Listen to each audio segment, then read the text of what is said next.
আদি পুস্তক ৪র্থ অধ্যায়।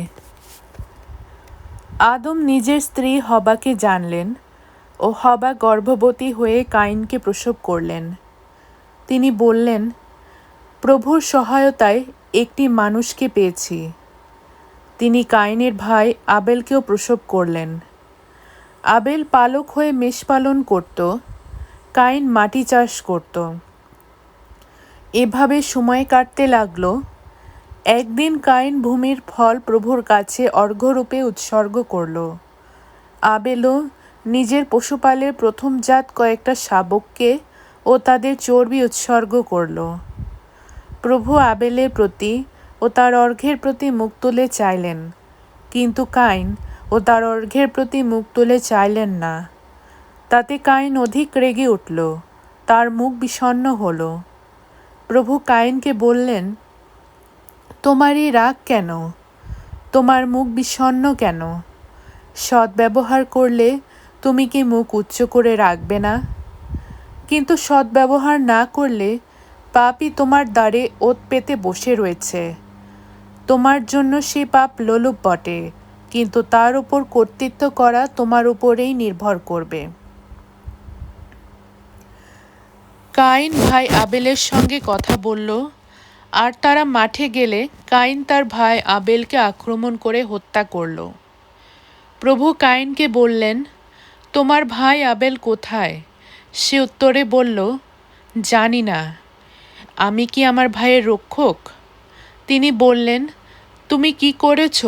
শোনো, তোমার ভাইয়ের রক্ত মাটি থেকে আমার কাছে চিৎকার করছে, আর এখন অভিশপ্ত তুমি। বিচ্যুত হও সে মাটি থেকে, যা তোমার হাতের কর্মের ফলে তোমার ভাইয়ের রক্ত গ্রহণ করতে মুখ খুলেছে। তুমি মাটি যতই চাষ করো না কেন, মাটি তোমাকে তার নিজের শক্তি আর দেবে না। তুমি পৃথিবীতে উদ্দেশ্যবিহীন পলাতক হবে। তখন কাইন প্রভুকে বললেন, না, আমার দণ্ডের ভার অসহনীয়। দেখো, তুমি আজ পৃথিবীর বুক থেকে আমাকে তাড়িয়ে দিচ্ছ, তাই আমাকে তোমার সম্মুখ থেকে নিজেকে লুকোতে হবে। পৃথিবীতে আমাকে উদ্দেশ্যবিহীন পলাতক হতে হবে, কেননা যে কেউ আমার দেখা পাবে সে আমাকে হত্যাই করবে। প্রভু তাকে বললেন, কিন্তু তবু যে কেউ কাইনকে হত্যা করবে তাকে 7 গুণ বেশি প্রতিফল পেতে হবে। তাই প্রভু কাইনের জন্য একটা চিহ্ন রাখলেন, তার দেখা পেয়ে কেউই যেন তাকে মেরে না ফেলে। কাইন প্রভুর সাক্ষাৎ থেকে বিদায় নিয়ে এদেনের পূব দিকে নোদ দেশে গিয়ে বসতি করল। কাইন নিজের স্ত্রীকে জানল ও তার স্ত্রী গর্ভবতী হয়ে এনককে প্রসব করল। পরে কাইন একটা নগরের স্থাপনকর্তা হল, যার নাম নিজের সন্তানের নাম অনুসারে এনক রাখল। এনকের ঘরে ইরাদের জন্ম হল, আর ইরাদ হলেন মেহুয়ায়েলের পিতা। মেহুয়ায়েল হলেন মেথুসায়েলের পিতা, আর মেথুসায়েল হলেন লামেখের পিতা। লামেক 2টো স্ত্রী নিলেন, একজনের নাম আদা আর একজনের নাম জেলা। আদা জাবালকে প্রসব করলেন। তিনি হলেন তাঁবুবাসী পশুপালকদের আদিপুরুষ। তার ভাইয়ের নাম জুবাল, তিনি হলেন বীণা ও বাঁশিবাদকদের আদিপুরুষ।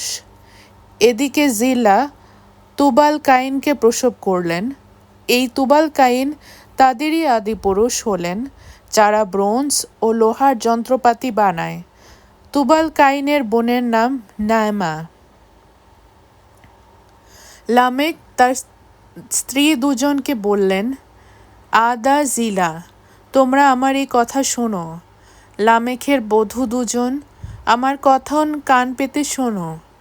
আঘাতের কারণে আমি একটা মানুষকে, প্রহারের কারণে একটা যুবককে হত্যা করেছি। কাইনের জন্য 7 গুণ প্রতিশোধ, কিন্তু লামেখের জন্য 77 গুণ প্রতিশোধ। আদম নিজের স্ত্রীকে পুনরায় জানলেন ও তার স্ত্রী একটি পুত্র সন্তান প্রসব করলেন ও তার নাম সেথ রাখলেন, কেননা পরমেশ্বর আবেলের স্থানে আরেকটি পুত্র সন্তানকে আমার ঘরে স্থান দিলেন, যেহেতু কাইন তাকে হত্যা করেছে। সেথের ঘরেও একটি পুত্র সন্তানের জন্ম হলো, আর তিনি তার নাম এনোশ রাখলেন। সে সময়েই মানুষ প্রভুর নাম করতে আরম্ভ করল।